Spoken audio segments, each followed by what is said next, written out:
Hello मेरे प्यारे बच्चों, क्या हाल चाल। बढ़िया सब। तो कैसे हो मेरे बब्बर शेर और शेरनियों। उम्मीद है आप सभी एकदम मस्त होंगे और जबरदस्त तरीके से तैयारी कर रहे होंगे। तो भैया हम तो अभी नहीं मस्त हैं बच्चों, लेकिन फिर भी आपके सामने आकर के सारा गम भूल जाते हैं।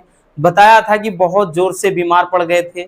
सर में देख सकते हैं ये बहुत चोट भी आ गई है, क्योंकि अचानक से बेहोश हो गए थे। बाद में जांच करवाया, ब्रेन में प्रॉब्लम आई। अब लगभग 1 साल तक दवा चलेगी, लेकिन फिर भी जब तक हम खड़े लायक भाई खड़े होने लायक हैं बच्चों, तब तक आपके सामने यूं ही बने रहेंगे। परेशान मत रहना भैया कि क्लासेस होंगी कि नहीं होंगी। क्लासेस आएंगी, ठीक है। आपके साथ बुरा नहीं होने देंगे। ठीक, अगर हमने स्टार्ट किया है सफर तो भैया हम उसका समापन भी करेंगे, याद रखना। तो चलिए देख लेते हैं आज के इस वीडियो में हम काव्यगत जो सौंदर्य होता है भैया उसके पार्ट को, जिसमें आज हम रस, छंद और अलंकार को देखने वाले हैं। भैया आज हम रस, छंद, अलंकार को देखेंगे बच्चों, जो कि आपके बोर्ड एग्जाम में हिंदी के पेपर में भैया 6 नंबर का पूछा जाता है। और ये 100% फिक्स है भैया, 100% गारंटी के साथ कह रहे हैं कि नंबर फिक्स होता है। यहां से इसमें आपको ज्यादा दिमाग लगाने की जरूरत नहीं है, क्योंकि ये 100% वाला टॉपिक होता है, मतलब एकदम श्योर होता है। होता है ना कि कुछ टॉपिक होते हैं एकदम फिक्स होते हैं, तो उन्हीं में से एक आपका ये है। ठीक, रस, छंद, अलंकार। तो चलिए बहुत सिंपल तरीके से देख लेते हैं भैया रस, छंद, अलंकार को हम। ठीक है ना। चलिए भैया शुरू करते हैं प्यारे बच्चों रस से। और रस में सबसे पहला जो रस अपन देखेंगे वो देखेंगे भैया श्रृंगार रस। क्या देखेंगे भैया? श्रृंगार रस। ठीक है, सबसे पहला जो रस है श्रृंगार रस। अब देखिए रस कोई भी हो, ध्यान से समझना, रस कोई भी हो, आपको बस एक परिभाषा याद कर लेनी है। ठीक है, जो यहां पर दिख रहा है, बस एक परिभाषा याद रख लेना रसगुल्लों, आपको दूसरा कोई रटने की जरूरत नहीं है। जैसे भैया श्रृंगार रस है, तो श्रृंगार में लिखेंगे जब विभाव, अनुभाव तथा संचारी भाव का संयोग होता है। ठीक है, विभाव, अनुभाव तथा संचारी भाव का संयोग होता है तो रति नामक अस्थाई भाव से श्रृंगार रस की उत्पत्ति होती है। यानी सभी रसों की परिभाषा सेम जैसे, और सभी का बदलना है तो केवल और केवल अस्थाई भाव। ठीक है, सबका भैया रस की परिभाषा एक जैसे सब में है। अब देखिए क्या है कि जब विभाव, अनुभाव और संचारी भाव कह रहा है, तो पहले इसके बारे में थोड़ा समझ लेते हैं। विभाव क्या है भैया, अनुभाव क्या है प्यारे बच्चों, और उसके बाद संचारी भाव क्या है। ठीक है, और एक तो अस्थाई भाव होता ही है। तो भैया रस के 4 अंग यही होते हैं।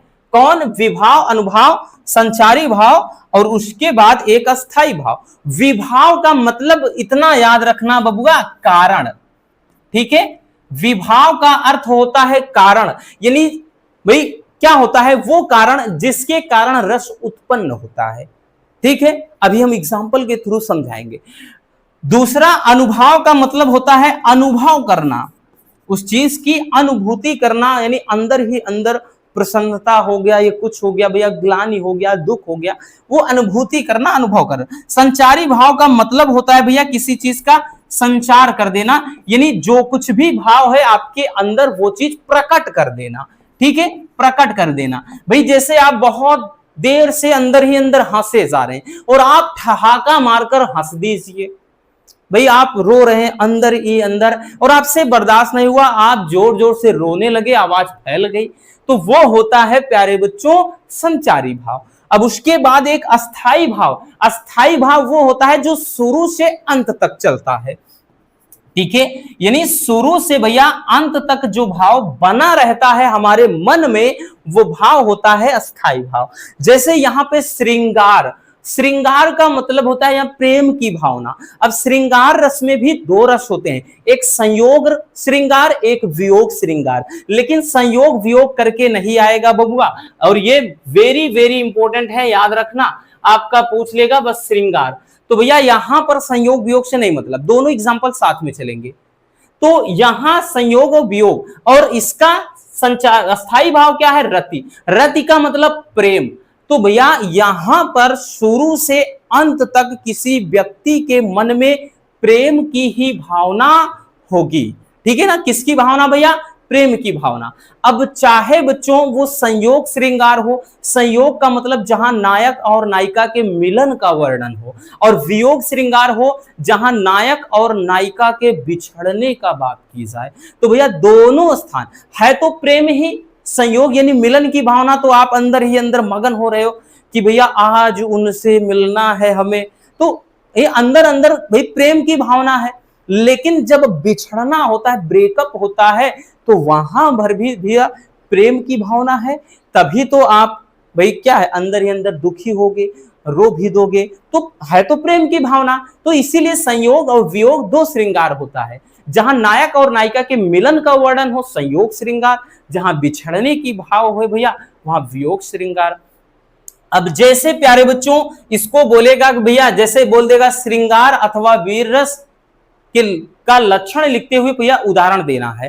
तो भैया उदाहरण में जैसे प्यारे बच्चों देखिएगा कि कहत नटत रिझत खीझत मिलत खिलत लजियात और भरे भवन में करत हैं नैनन ही सो बात। अब देखिए भैया यहां आपको पूरा स्पष्टीकरण भी देना पड़ेगा। देखिए क्या कह रहा है कि कहत नटत रिझत खीझत, इसका ध्यान देना, स्पष्टीकरण पूरा देना पड़ेगा भैया।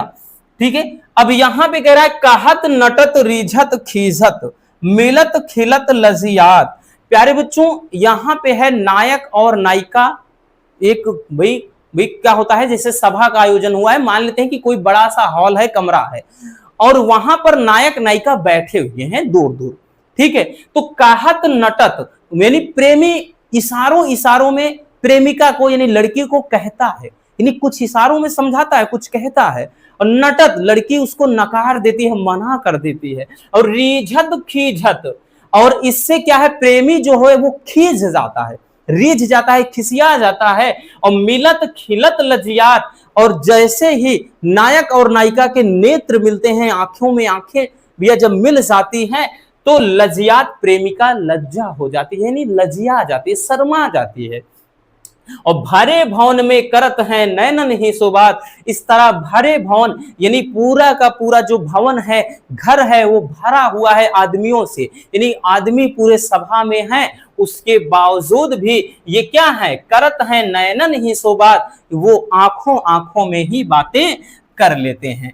तो प्यारे बच्चों अगर स्पष्टीकरण की बात आ जाए तो भैया यहां पर अगर कोई पूछ ले कि भैया विभाव क्या है, क्योंकि स्पष्टीकरण में बच्चों एक में हम बता दे रहे हैं, सभी में नहीं बताएंगे भैया। विभाव क्या है, अनुभाव क्या है, ठीक है, अब उसके बाद तीसरा क्या है, उसके बाद संचारी भाव क्या है। अब समझिएगा, अब हमने बताया कि वो कारण जिसके कारण भैया श्रृंगार रस उत्पन्न हुआ है, ठीक है। तो विभाव में यहां पे भाई कारण क्या है, नायक और नायिका दोनों, ठीक, क्योंकि आलंबन विभाव होता है, उद्दीपन विभाव, हमें गहराई में नहीं जाना। तो किस कारण से, तो यहां पे नायक और नायिका का जो सौंदर्य है भैया वही कारण है, उसी कारण से उत्पन्न हुआ। अनुभाव का मतलब अनुभव करना, यानी यहां पर अनुभाव क्या है, मन, यानी मन में प्रसन्न होना, ठीक है, मन ही मन प्रसन्न हो जाना। और उसके बाद संचारी भाव क्या है, तो यहां पे जैसे यहां पे खींच जाना, यानी खिसिया जाना जिसको बोलते हैं, या एक मिनट भाई कोई चीज मक्खी वगैरह बैठ गई है तभी ऐसा हो रहा है।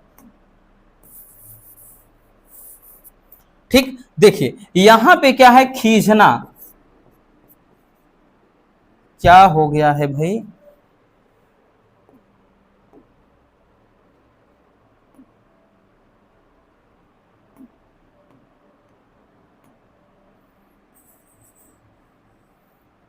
देखिए यहां पे भैया देखिए संचारी भाव, देखिए हमने बताया विभाव, विभाव का मतलब कारण, किस कारण से ये प्रेम भाई प्रेम की भावना, रति की भावना, जो रति की भावना है उत्पन्न हो रही, तो नायक और नायिका का सौंदर्य यानी उनका रंग रूप आकार सभी आ जाएगा। अनुभव मतलब, अनुभव का मतलब हमने बताया अनुभव करना, जो भी नायक और नायिका अनुभव कर रहे हैं यानी मन से प्रसन्न हो जाना, अंदर ही अंदर भाई खुशी हो जाना, ठीक है, वो चीज। और संचारी भाव का मतलब जो भी अंदर भाव है उन्हें प्रकट कर देना, जैसे यहां पे हंस देना, ठीक है भैया, यहां पे क्या है, हंसना, ठीक है, रीझना, हंसना हो गया, रीझना हो गया, ठीक है, मना करना, ये सभी के सभी भैया संचारी भाव हैं। बाकी अस्थाई भाव तो रति है ही। तो प्यारे बच्चों, स्पष्टीकरण में यही कुछ लिखा जाता है। अब ये सभी में लागू होगा, याद रखना। जैसे एक दूसरा एग्जाम्पल हमने यहां पे लिखा, भैया एक एग्जाम्पल हो गया, आपको तो एक ही एग्जाम्पल लिखना है, दो की जरूरत है नहीं, लेकिन हमने यहां दो लिखा है, 2 से 3। जैसे अगला है भैया कि तेरा साथ है तो मुझे क्या कमी है, अंधेरों में भी मिल रही रोशनी। अब देखिए ये गाना है, ठीक है, और पिछले कई सालों से भैया हम ज्यादातर जो एग्जाम्पल है वो गाने वाले रखते हैं। इससे एग्जामिनर भी कंफ्यूज हो जाते हैं भैया कि हम इनको गलत काटे कि ना काटे, क्योंकि हम 100% गारंटी के साथ ये कह रहे हैं भैया, 100% गारंटी, कोई नहीं काट सकता, क्योंकि ये जितने उदाहरण है ये एकदम सटीक बैठते हैं, इनको कोई गलत नहीं ठहरा सकता, ये भैया हम दावा करते हैं। इसीलिए ये नंबर कटेगा नहीं। जो बच्चे बोलते हैं कि सर फिल्मी गाने लिखने पर नंबर मिलते हैं, बिल्कुल मिलेगा, पूरा मिलेगा, है ना गाना। कि भैया यहां पे देखिए गाना है कि तेरा साथ है तो मुझे क्या कमी है, अंधेरों में भी मिल रही रोशनी है, तेरा साथ है तो भैया यहां पर भी पूरा का पूरा आप स्पष्टीकरण में ऐसे लिख सकते हैं, विभाव अनुभाव संचारी भाव का पूरा भैया, ठीक। अगला है कि ये रेशमी जुल्फे, ये शरबती आंखें, इन्हें देखकर जी रहे हैं सभी। तो इसको तो हर बार बताते हैं ना कि ये रेशमी जुल्फे, ये शरबती आंखें, इन्हें देख कर जी रहे हैं सभी। तो भैया यहां पे विभाव अनुभाव, भाई विभाव तो कारण नायक और नायिका का भैया क्या हो जाएगा, सौंदर्य। उसके बाद भाई अनुभव का मतलब क्या है, भाई यहां पे जुल्फे शरबती आंखें देखकर प्रसन्न होना। और उसके बाद संचारी भाव क्या है, तो यहां पे भैया क्या है, रोम रोम खड़े हो जाना, प्रफुल्लित हो जाना, हंसना, ठीक है, यानी मुस्कुराना, ठीक। ये सारी चीजें संचारी भाव में आ जाती हैं। अब तो समझ में आ गया ना भैया कि ये चीजें कैसे लिखना होता है। चलिए बबुआ जल्दी से आप श्रृंगार रस का भैया स्क्रीनशॉट कर लीजिए, फिर से बता देते हैं, मोस्ट इंपॉर्टेंट है, ये 100% फिक्स वाले होते हैं भैया, जल्दी से देख लीजिए। हो गया। अब आगे आते हैं भैया, अगला है वीर रस। अब देखिए वीर रस में ध्यान दीजिएगा, वीर रस भाई सेम परिभाषा बताया ना, सभी में एक जैसे होगा कि विभाव अनुभाव तथा संचारी भाव के संयोग से उत्साह नामक अस्थाई भाव से वीर रस की उत्पत्ति होती है। तो प्यारे बच्चों पूरा का पूरा सेम परिभाषा है, तो भैया बस अंतर है तो यहां पे अस्थाई भाव की। भाई श्रृंगार रस में रति नामक अस्थाई भाव था, यहां भाई वीर रस है उत्साह नामक अस्थाई भाव। तो यहां पर भी आपके सामने एग्जाम्पल है भैया कि जैसे यहां पर भी एक गाना लिखा है। देखिए जब भी आप कोई भी मूवी अगर देखोगे तो भैया शुरू से अंदर भाई लास्ट तक आपके अंदर देशभक्ति की भावना होगी, यानी शुरू से अंदर मतलब लास्ट तक भैया आपके अंदर उत्साह होगा। और बाकी यहां स्पष्टीकरण में जो हमने बताया, तो भैया यहां पे विभाव अनुभाव, ठीक है, और संचारी भाव की बात कर ले भैया, तो ये सभी आसान होता है लिखना, ठीक है, इसमें बहुत ज्यादा दिक्कत नहीं होता है। जैसे पहले एग्जाम्पल देख लिए है ना कि वतन वालों वतन ना बेच देना, ये धरती ये गगन ना बेच देना, शहीदों ने जान दी है वतन के वास्ते, शहीदों के कफन ना बेच देना। तो भैया यहाँ पे है तो क्या उत्साह, भाई जैसे ही कोई मूवी लग जाए, बॉर्डर लग जाए, माँ तुझे सलाम लग जाए, ठीक है भैया, इस तरह की, ठीक। और उसके बाद जैसे कोई भी कर्मा मूवी लग जाए, देशभक्ति वाली कोई भी मूवी लग जाए, तो आपके अंदर जोश और जुनून आ जाता है, ठीक है। तो यहां पे विभाव यानी कारण, किस कारण से देशभक्ति की भावना आती है, तो भैया किस कारण से, तो यहां पे कौन सा कारण है, किस कारण से आपके अंदर देशभक्ति की भावना आ जाएगी, वो कारण विभाव में लिख देना है। अनुभव में आप अनुभव क्या करते हैं, यानी अंदर से ही रौद्र रूप हो जाना, अंदर से मतलब क्या है, प्रफुल्लित हो जाना। और संचारी भाव में यह है रोम रोम खड़े हो जाना, ठीक है, आंखें बड़ी हो जाना, ठीक। और उसके बाद क्या है, गुस्से से दहाड़ना, ये सब संचारी भाव में आएगा। और भाई विभाव में कारण, कारण का मतलब यहाँ पे युद्ध, भाई जो कारण है वो युद्ध के कारण ही आपके अंदर भाई वीरता की भावना आई है। अगला जैसे है कि बुंदेले हर बोलों के मुंह, है ना, कि बुंदेले हर बोलों के मुंह हमने सुनी कहानी थी, और खूब लड़ी मर्दानी वो तो झांसी वाली रानी थी। तो भैया ये भी लिख सकते हैं। आपको तो एक ही एग्जाम्पल लिखना है बबुआ, आपको भैया दो में उलझने की जरूरत है नहीं। तो ये चीज ध्यान देना भैया, विभाव अनुभाव जो संचारी भाव हम बता रहे हैं, ठीक है, ये अब तो समझ में आ गया होगा ये चीज। चलिए स्क्रीनशॉट कर लीजिए भैया इसे भी।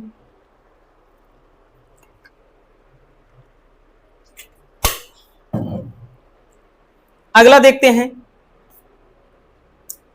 करुण रस। अगला है भैया करुण रस। देखिए अब करुण रस की बात कर लें भैया, हमने बताया ना परिभाषा तो भैया अलग लिखना ही नहीं है, सेम परिभाषा, बस अंतर कहां, संचारी वो क्या कहते हैं अस्थाई भाव में। तो लिखेंगे जब विभाव अनुभाव तथा संचारी भाव का संयोग हो, यानी जब विभाव मिलेगा, अनुभाव मिलेगा, संचारी भाव मिलेगा, तो इन सभी के मिलने से शोक नामक अस्थाई भाव से भैया क्या करुण रस की उत्पत्ति होती है। जैसे कि भैया आप कोई सैडनेस वाली मूवी देखो, बहुत मतलब जिसमें भाई पारिवारिक मूवी दिखाई जाए, उसमें जैसे भैया उदाहरण कि मणि खोए भुजंग सी जननी, फन सा पटक रही थी शीश, और अंधी आज बनाकर मुझको किया न्याय तुमने जगदीश। तो ये कहां की बात है भैया, तो ये बात कर लें श्रवण कुमार। श्रवण कुमार क्योंकि अपने माता पिता के लिए अंधे की लाठी थे, अंधे की लकड़ी थे, ये उनके लिए एकमात्र सहारा थे। तो वहीं पर है जब उनको उनके अंधे माता पिता को उनके मृत्यु की खबर भाई मिलती है, तो वो वही की बात है कि मणि खोए भुजंग सी जननी, फन सा पटक रही थी शीश, और अंधी आज बनाकर मुझको किया न्याय तुमने जगदीश। वहीं पर है पुत्र के वियोग में, विरह में वो क्या है तड़प रहे होते हैं तब का। यहाँ पे विभाव क्या है, कारण क्या है, तो पुत्र का गुजर जाना, ये कारण है।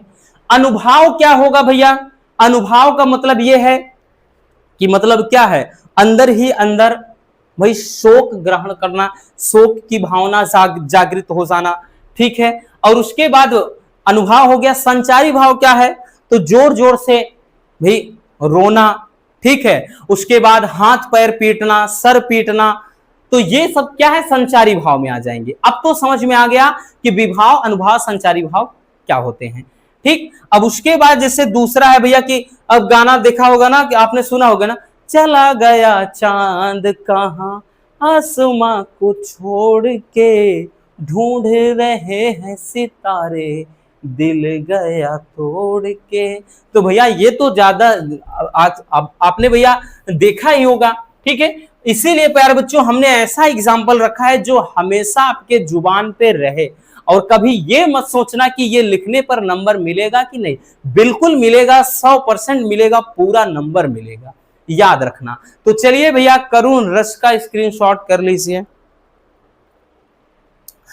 आगे देखते हैं, अब उसके बाद देखते हैं भैया अलंकार। रस तो हो गया, अब हम देखते हैं अलंकार, ठीक है भैया। अलंकार, अलंकार में सबसे पहला अनुप्रास अलंकार देखेंगे।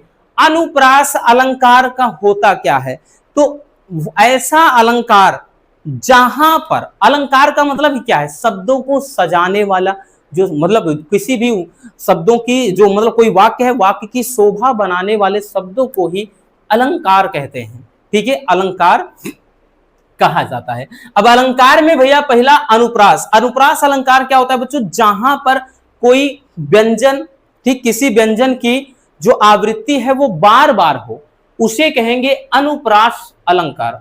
किसी व्यंजन की आवृत्ति बार बार हो, अनुप्रास अलंकार कहते हैं। जैसे यहां पे आपके सामने कई एग्जाम्पल हैं कि तरन तनुजा तट तमाल तरुवर बहुछाय। तो प्यारे बच्चों यहां पे था, यहां था, यहां था, यहां था, यहां था। तो अगर यहां पे देखें तो भैया यहां पे ता की पुनरावृत्ति हुई है। ठीक है, जो ता की पुनरावृत्ति हुई यानी ता बार बार आया है। यहां पे पके पेड़ पर पका पपीता, पिंकू पकड़े पका पपीता। तो भैया यहां पर भी अगर देखें तो यहां पे पा शब्द बार बार आया है। ठीक है, अक्षर शब्द नहीं। उसके बाद अगला देखिए है ना भैया, एक गाना भी है कि रघुपति राघव राजा राम, पतित पावन सीताराम। तो रा रा रा, तो भैया यहां पे रा की आवृत्ति हुई है। ठीक है, फिर उसके बाद यहां पे है ना कि चारु चंद्र की चंचल किरणें खेल रही थी जलथल में, यानी खेल रही है जलथल में, चारु चंद्र की चंचल किरणें। तो यहां पे भैया चा की आवृत्ति हुई है बार बार। तो भैया जहां पर सीधी सी बात, जहां पर किसी व्यंजन की आवृत्ति बार बार हो, एक ही व्यंजन, याद रखना, कोई एक ही व्यंजन बार बार आए तो वहां अनुप्रास अलंकार होता है। ठीक है ना। चलिए तो स्क्रीनशॉट कर लीजिए भैया।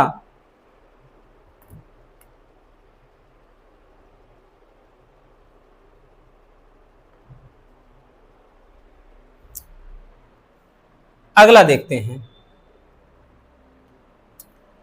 उपमा अलंकार। देखिए भैया उपमा अलंकार क्या है? उपमा का मतलब ही होता है प्यारे बच्चों तुलना। क्या होता है? उपमा का मतलब होता है तुलना। जहां पर किसी एक व्यक्ति या वस्तु की तुलना किसी दूसरे या व्यक्ति से की जाए, वो भी समानता के आधार पर, मतलब किसी को कम या ज्यादा ना बताया जाए। ठीक है, तो वहां पर होता है अनुप्रास अलंकार। ठीक, बात समझ में आई? तो लिखेंगे भैया परिभाषा कि जहां पर किसी एक व्यक्ति या वस्तु की तुलना समानता के आधार पर किसी दूसरे व्यक्ति या वस्तु से की जाए तो वहां पर उपमा अलंकार होता है। यानी इसमें जो उपमेय होता है, क्या भैया ध्यान देना, उपमेय और उपमान दोनों की तुलना बराबर के आधार पे की जाए, समानता के। उपमेय का मतलब जिसकी तुलना की जाए बच्चों, उपमान का मतलब जिससे तुलना की जाए। यानी दोनों को भैया कम ज्यादा ना बताकर दोनों को बराबर बता जाए।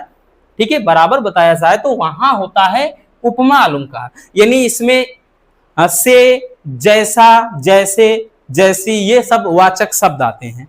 ठीक है, की तरह के, जैसे, जैसे है ना ये गाना है ना कि फूलों सा चेहरा तेरा, कलियों सी मुस्कान है, रंग तेरा देख के, रूप तेरा देख के, कुदरत भी हैरान है।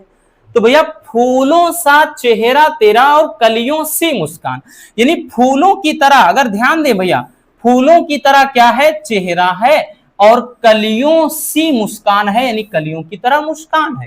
यानी फूलों की तुलना चेहरे से की गई है और कलियों की तुलना मुस्कान से। ठीक है, उसके बाद भैया आपने हनी सिंह, शायद हनी सिंह का ही गाना है ना नीचे वाला, कि ये भाई ये चांद सा रोशन चेहरा, बालों का रंग, है ना, ये चांद सा रोशन चेहरा, बालों का रंग सुनहरा, कैसे देखूं तेरी आंखें, आंखों पे चश्मे का पहरा, है ना, चश्मे को हटाओ जी, आंखों को मिलाओ जी, है ना, आंखों से नसीली जाम, कैसा है गाना।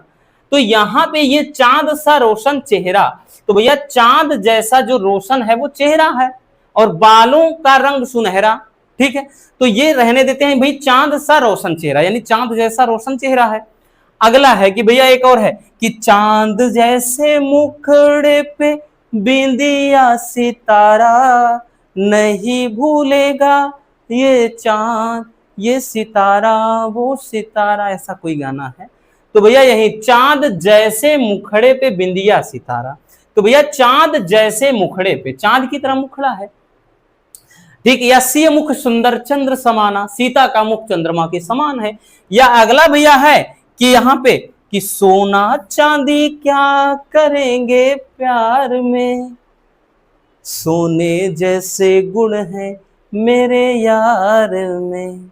तो भैया यहाँ पे सोना चांदी क्या करेंगे प्यार में, और सोने जैसे गुण है, यानी सोने की तरह मेरे यार में गुण है। तो भैया सभी में उपमा अलंकार है, यस और नो, बिल्कुल है बच्चों।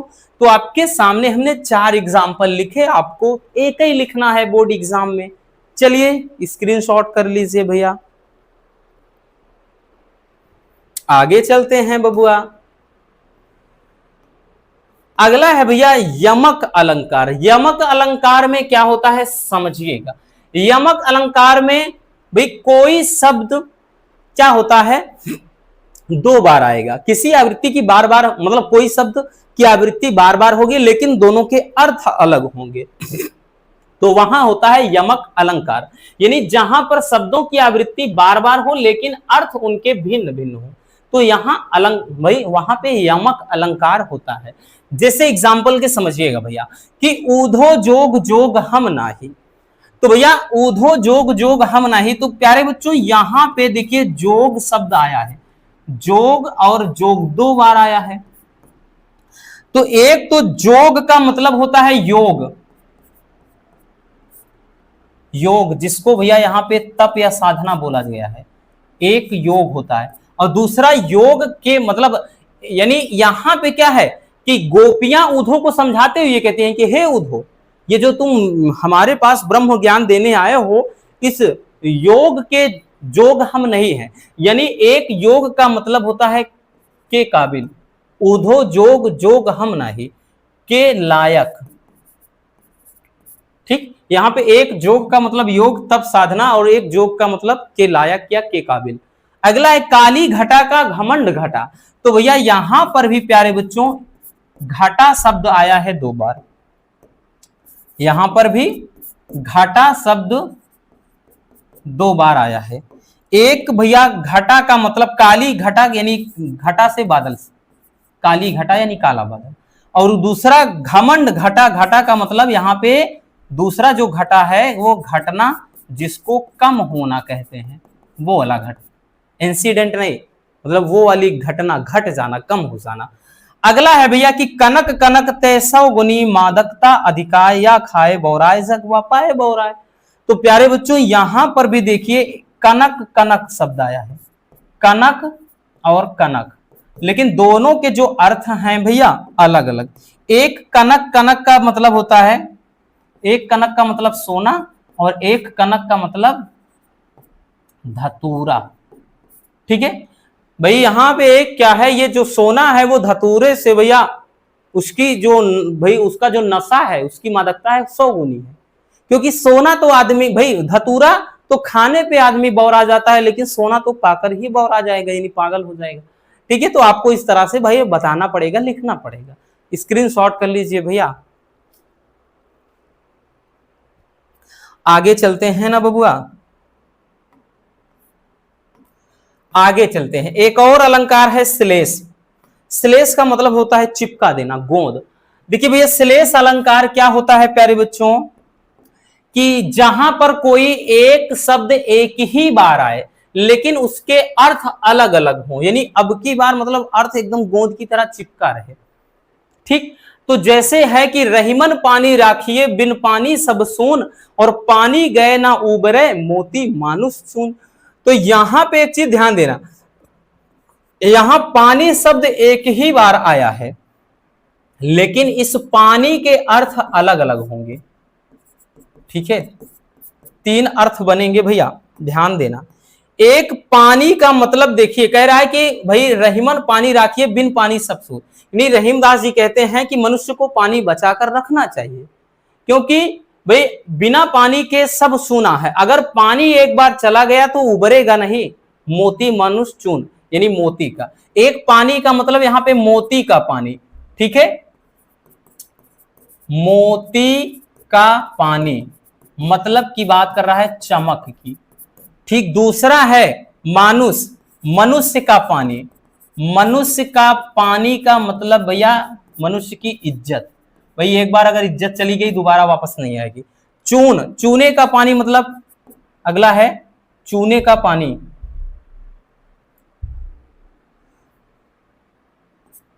भाई चूने का पानी, चूने का पानी, चूने का पानी का मतलब यहां पे भैया इसमें भी वही चीज होता है। मतलब चूने का पानी का मतलब रंग, चूने का रंग, क्योंकि अगर चूने का रंग भी एक बार उड़ गया ना भैया वो फीका ही हो जाएगा, है ना, जो घर में देखो पोता जाता है वो चीज, तो ये हो जाएगा चूने का पानी। इन तीनों केसेस में भैया पानी अगर एक बार चला गया वापस नहीं आएगा। अगला कह रहा कि प्रियतम बतला दो लाल मेरा कहां है। तो यहां पे भाई देखिए दो शब्द मतलब ये आया है, इसमें देखिएगा इस वाले में लाल आया है। अब इस लाल के भी दो अर्थ हैं। प्रियतम बतला दो लाल मेरा कहां है, तो एक लाल का मतलब पुत्र होता है बेटा, और दूसरे लाल का मतलब एक रत्न होता है। ठीक है, रत्न मेरा कहां है। अगला है सुबरन को खोजत फिरत कभी व्यभिचारी चोर। अब ध्यान से समझना भैया, यहां पर भी प्यारे बच्चों ये जो सुबरन शब्द है इसके भैया तीन केसेस में अर्थ अलग अलग होंगे। ध्यान देना, इसमें भी सुबरन के तीन अर्थ होंगे। सुबरन के कितने अर्थ भैया? तीन अर्थ। ठीक है, एक मिनट इधर लिख देंगे, इधर थोड़ा नहीं, ध्यान दीजिए। सुबरन के भैया तीन अर्थ होंगे यहां पर भी।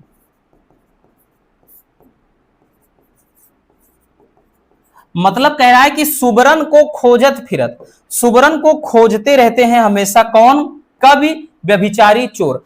कवि का मतलब है भैया कवि, सुबरन का मतलब भैया सुंदर वर्ण, सुंदर वर्ण यानी सुंदर अक्षर। किसके लिए? कवि के अर्थ में। तो भैया कवि हमेशा सुंदर अक्षरों को ही खोजेगा। सुबरन का दूसरे के अर्थ में, व्यभिचारी के अर्थ में, ये सुंदर रूप, व्यभिचारी भाई सुंदर रूप, जैसे किसी स्त्री की बात कर ले, व्यभिचारी, व्यभिचारी जो हमेशा स्त्री के पीछे पागल होता है उसे व्यभिचारी कहते हैं। ठीक, तो व्यभिचारी हमेशा सुंदर रूप यानी हमेशा सुंदर स्त्री को तलाशेगा। और भैया अगला है चोर। चोर के अर्थ में सुबरन का मतलब सोना होता है, सुबरन का मतलब सोना, किसके? चोर के अर्थ में। तो चोर हमेशा भैया स्वर्ण यानी सोने को तलाशेगा। तो इस तरीके से भैया क्या हो जाता है, श्लेष अलंकार में प्यारे बच्चों एक ही बार कोई शब्द आएगा लेकिन उसके अर्थ अलग अलग होते हैं। ठीक, स्क्रीनशॉट कर लीजिए भैया। हो गया ना। अब आते हैं भैया, आगे चलते हैं। अब हम शुरू करते हैं छंद। ठीक है, शुरू करते हैं छंद। अब देखिएगा भैया छंद में भाई आप केवल देख लीजिए दो, एक दोहा देख लीजिए, एक चौपाई, 100 में 100% फिक्स हो गया। भाई छंद में दोहा पहला है कि यह एक अर्ध सममात्रिक छंद है। इसमें 4 चरण होते हैं, याद रखना। पहले और तीसरे चरण में 13-13 मात्राएं होती हैं और दूसरे और चौथे चरण में 11-11 मात्राएं होती हैं। इनके तुक मिलते हैं मतलब लास्ट में, जैसे यहां है ना, मेरी भव बाधा हरो राधा नागर सोय और जा तन की झाई परे श्यामो हरित ऋतु होय। तो यहाँ सोय, यहाँ होय। तो भैया कह रहा है देखिए कितने चरण, एक चरण इतना हो गया, दूसरा चरण इतना, तीसरा चरण इतना और चौथा इतना। तो ये 4 भाई वैसे देखे तो हमने बताया ना कि इसमें 4 चरण होते हैं। ये अर्ध सममात्रिक छंद है। पहले और तीसरे में 13। तो भैया ये पहला है, ये दूसरा है, ये 13 गिन लेते हैं। प्यारे बच्चों देखिए जो भी बड़े में रहेगा, चाहे बड़ा आ हो, चाहे बड़ी ई हो, चाहे बड़ा ऊ हो, वो उसको गुरु बोला जाता है। दीर्घ, इसमें भी दीर्घ यानी ये 2 मात्रा गिनते हैं। यहां एक एक, यहां दीर्घ दोनों है और यहां एक, यहां दीर्घ। जोड़ लेते हैं 2 2 4 2 6 2 8 2 10 2 12 1 13। तो प्यारे बच्चों पहले चरण में भैया 13 मात्राएं। ठीक है, पहले और तीसरे में भी जोड़ लेते हैं। इसमें क्या 13 आती हैं? 2 ये दीर्घ है। ठीक है, ये लघु, ये लघु, ये दीर्घ यानी गुरु, ये भी गुरु ये लघु, ये गुरु। तो इसमें भी जोड़ लेते हैं 2, 2 4, 2 6, 2 8, 2 10, 2 12, 1 13। तो प्यारे बच्चों 13, इसमें भाई पहले और तीसरे चरण में 13 मात्राएं, आपको मात्रा के साथ वहां भी ऐसे ही दर्शाना पड़ेगा, याद रखना। और भी इसमें देख लेते हैं, ये गुरु, ये गुरु, ये गुरु, ये लघु, ये लघु, ये गुरु, ये लघु। इसमें 11 होंगी, याद रखना। 2, 2 4, 2 6, 2 8, 2 10, 1 11। तो भैया इसमें 11 मात्राएं होंगी, याद रखना, ठीक है। और इसमें भी 11 ही होंगी भैया, याद रखना, ठीक। जोड़ लेते हैं। देखिए यहां पर देखिएगा, अगर देखें, ठीक है,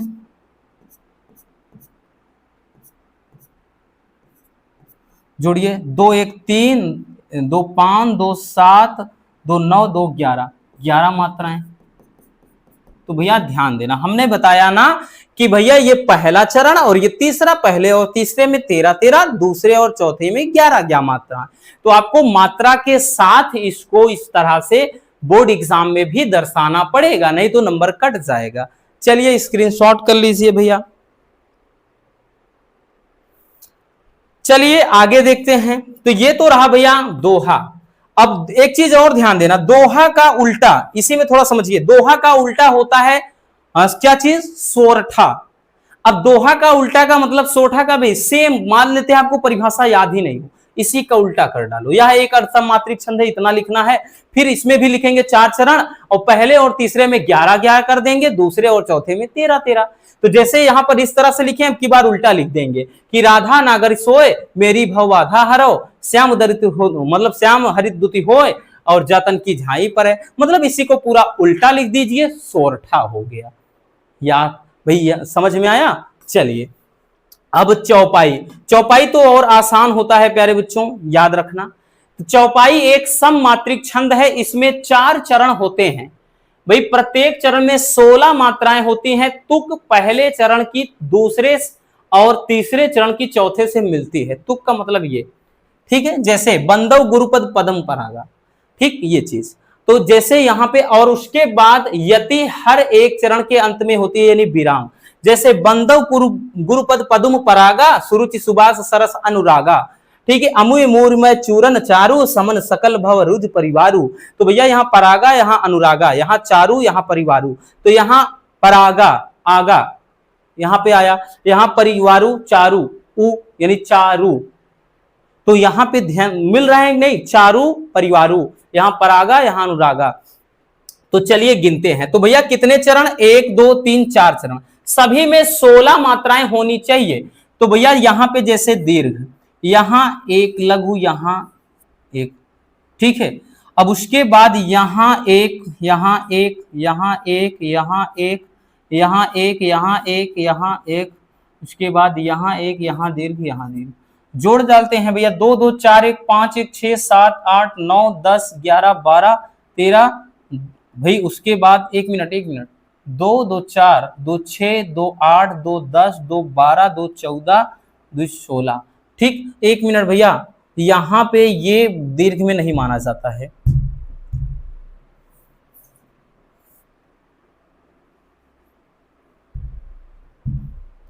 क्या हो गया है भाई? देखिए ये है, लेकिन यहां पे ये लघु ही चलता है, बंदव, बंदऊ नहीं है, बंदव है, ठीक। तो इसलिए बराबर हो जाएगा, 2 2 4 2 6 2 8 2 10 2 12 2 14 2 16। तो भैया कितनी मात्राएं? 16 मात्राएं, और आपको दर्शाना पड़ेगा बबुआ, हमने बताया ना। इसमें भी देख लीजिए, ये लघु है, लघु है, लघु है, यहाँ पे लघु है, ये दीर्घ है, ये लघु है, ये लघु लघु लघु, उसके बाद ये लघु, ये लघु, ये दीर्घ, ये दीर्घ, इसमें भी जोड़ लीजिए। तो भैया 3 2 5 2 7 3 10 2 12 2 14 2 16, तो 16 मात्राएं इसमें भी होंगी भैया। उसी तरह से प्यारे बच्चों यहाँ पे देखिए, ये लघु है, लघु, छोटा आ का मात्रा, छोटी ई की मात्रा, छोटा ऊ का मात्रा, ये लघु होते हैं, याद रखना, बिंदी बिंदी वगैरह, ठीक। ये भी लघु, ये दीर्घ, ये लघु लघु लघु, यहाँ पे दीर्घ लघु लघु, उसके बाद ये दीर्घ दीर्घ। तो भैया 3 2 5 3 8 2 10 2 12 2 14 2 16, तो यहाँ पर भी 16 मात्राएं, ठीक है। आपको मात्रा पूरा दर्शाना पड़ेगा भैया। एक दो तीन, इसमें भी यहाँ पे एक दो तीन हो गया, ये एक, यहाँ पे एक, उसके बाद ये और ये दीर्घ। तो भैया यहाँ पे भी तीन तीन छः तीन नौ, तीन बारह दुई चौदह दुई 16, तो 16 मात्राएं यहाँ पर भी।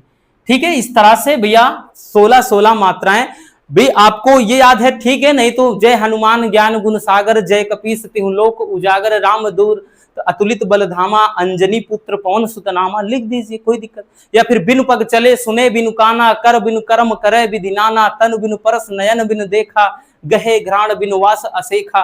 बहुत सारी चौपाई है भैया, जरूरी नहीं केवल यही, लेकिन ये भी एकदम सिंपल सी है। ठीक है, स्क्रीनशॉट कर लीजिए भैया। हो गया बच्चों, तो ये हो जाएगा भैया आपका रस छंद अलंकार। आई होप आपको अच्छे से समझ में आ गया होगा। अगर वीडियो पसंद आई हो तो लाइक कर देना, नए हैं तो चैनल को सब्सक्राइब जरूर कर लीजिए, ताकि मजेदार टॉपिक आप तक रेगुलर पहुंचते रहे। मिलते हैं किसी और शानदार टॉपिक के साथ। Love you, bye bye, take care. और हाँ, एक प्यारा सा कमेंट बॉक्स में छोड़ दीजिएगा।